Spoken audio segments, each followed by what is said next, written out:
ফিলিস্তিনের ভূমি অত্যন্ত বরকতময় এবং পুণ্যময় স্থান। এই ভূমি ঐশীবাণী ও নবুয়তের উৎসস্থল ও ফোয়ারা। এই ভূমিতে অনেক নবী রাসূল এসেছেন। এই সেই ভূমি যেখান থেকে মেরাজের শুরু এবং শেষ হয়েছে। এটি আসমানের প্রবেশদ্বার। আল্লাহ তাআলা পবিত্র কুরআনের সূরা বনী ইসরাঈলে ইরশাদ করেছেন, পবিত্র সেই সত্তা যিনি নিজ বান্দাকে রাতারাতি মসজিদুল হারাম থেকে মসজিদুল আকসায় নিয়ে যান, যার চারপাশকে আমি বরকতময় করেছি তাকে আমার কিছু নিদর্শন দেখানোর জন্য। নিশ্চয়ই তিনি সর্বশ্রোতা ও সর্বদ্রষ্টা।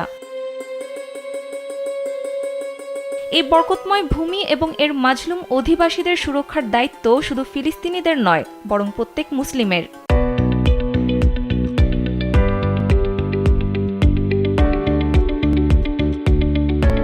এ অধিকার মুসলমানদের আল্লাহ তাআলাই দিয়েছেন। সূরা হজের ৩৯ ও ৪০ নম্বর আয়াতে আল্লাহ তাআলা বলেন, যাদের সঙ্গে যুদ্ধ করা হচ্ছে তারা নিজেদের প্রতিরক্ষার্থে যুদ্ধ করতে পারে। যেহেতু তাদের প্রতি জুলুম করা হয়েছে, নিশ্চয়ই আল্লাহ তাদেরকে জয়যুক্ত করতে পরিপূর্ণ সক্ষম।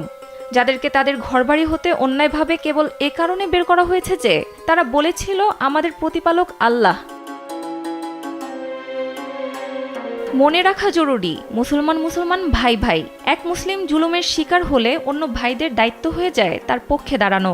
অতএব ফিলিস্তিনবাসীদের পাশে দাঁড়ানো এখন বিশ্ব মুসলিমের কর্তব্য।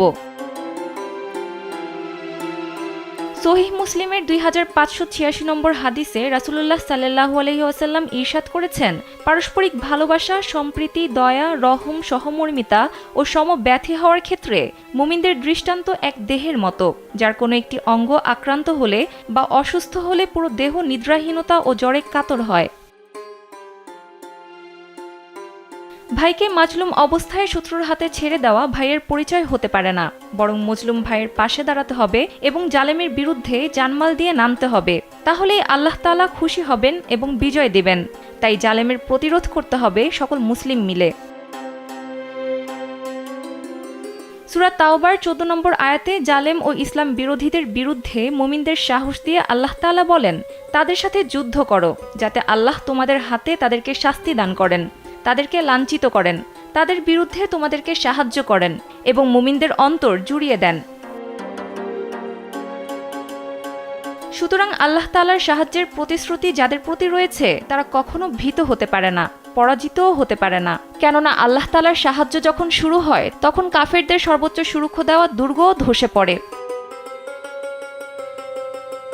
সানজিদা ইসলাম, কালবেলা।